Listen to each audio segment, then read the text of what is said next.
Iran এমন একটি দেশ যা সামরিক শক্তির কেন্দ্রবিন্দু ট্যাঙ্ক বা যুদ্ধবিমান নয়, বরং হাজার হাজার মিসাইল, হাজারের বেশি ড্রোন আর এমন নৌবাহিনী যা গুরুত্বপূর্ণ সমুদ্রপথকে প্রভাবিত করতে পারে।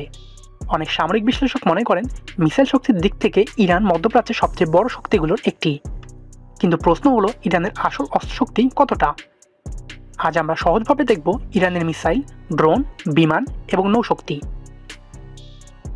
প্রথমে সৈন্য সংখ্যা। বর্তমানে ইরানের সক্রিয় সেনা প্রায় 5,80,000-এর মতো। এর মধ্যে প্রায় 3,50,000 নিয়মিত সেনাবাহিনীতে, আর প্রায় 1,90,000 সদস্য রয়েছে বিশেষ বাহিনী IRGC-তে। এর বাইরে রিজার্ভ বাহিনীও আছে, যাদের সংখ্যা প্রায় 3 লাখের বেশি। অর্থাৎ প্রয়োজন হলে ইরান বড় আকারের সেনাবাহিনী মাঠে নামাতে পারবে। ইরানের সবচেয়ে বড় শক্তি হলো মিসাইল। বিভিন্ন সামরিক গবেষণা অনুযায়ী ইরানের কাছে প্রায় 3,000-এর মতো ব্যালিস্টিক মিসাইল রয়েছে। এই মিসাইলগুলোর রেঞ্জ বিভিন্ন ধরনের। কিছু মিসাইল 300 থেকে 500 কিলোমিটার পর্যন্ত আঘাত করতে পারে।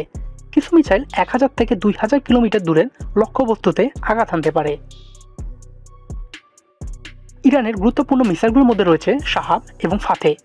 এই মিসাইলগুলো মূলত সামরিক ঘাঁটি, বিমান ঘাঁটি বা গুরুত্বপূর্ণ অবকাঠামো লক্ষ্য করে তৈরি করা হয়েছে।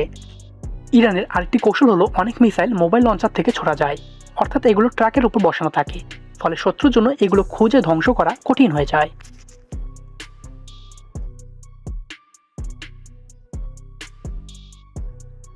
গত 10 বছরে ইরান ড্রোন প্রযুক্তিতে দ্রুত এগিয়েছে। বর্তমানে ইরানের কাছে হাজারের বেশি সামরিক ড্রোন রয়েছে বলে ধারণা করা হয়। এই ড্রোন 3 ধরনের কাজ করে: নজরদারি, গোয়েন্দা তথ্য সংগ্রহ এবং সরাসরি আক্রমণ। সবচেয়ে পরিচিত ড্রোনগুলোর একটি হলো শাহিদ 136। আরেকটি ড্রোন হলো মুহাজির 6। এটি নজরদারি এবং আক্রমণ দুই কাজেই ব্যবহার করা হয়। ইরানের বড় কৌশল হলো একসাথে অনেক ড্রোন আকাশে পাঠানো।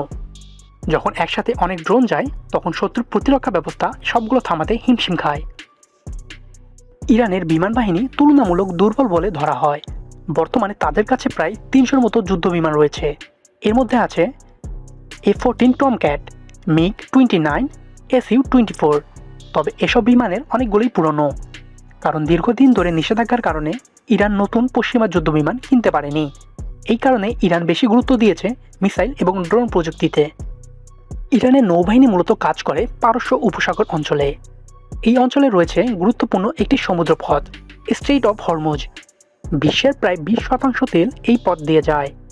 ইরানের নৌবাহিনীর কাছে রয়েছে প্রায় 19 থেকে 20টি সাবমেরিন, শতাধিক দ্রুত আক্রমণ নৌযান এবং অ্যান্টি-শিপ মিসাইল। সংঘাত হলে এই অঞ্চল সামরিকভাবে খুব গুরুত্বপূর্ণ হয়ে উঠতে পারে। সব মিলে বলা যায় ইরান হয়তো বিশ্বের সবচেয়ে আধুনিক সামরিক শক্তি নয়, কিন্তু তাদের মিসাইল ভান্ডার, ড্রোন প্রযুক্তি এবং আঞ্চলিক সামরিক কৌশল মধ্যপ্রাচ্যের নিরাপত্তা সমীকরণে বড় প্রভাব ফেলেছে। এই কারণেই অনেক সামরিক বিশ্লেষক মনে করেন ইরানের অস্ত্রশক্তি শুধু প্রতিরক্ষা নয়, বরং এটি পুরো অঞ্চলের শক্তির ভারসাম্যে একটি গুরুত্বপূর্ণ ভূমিকা রাখছে।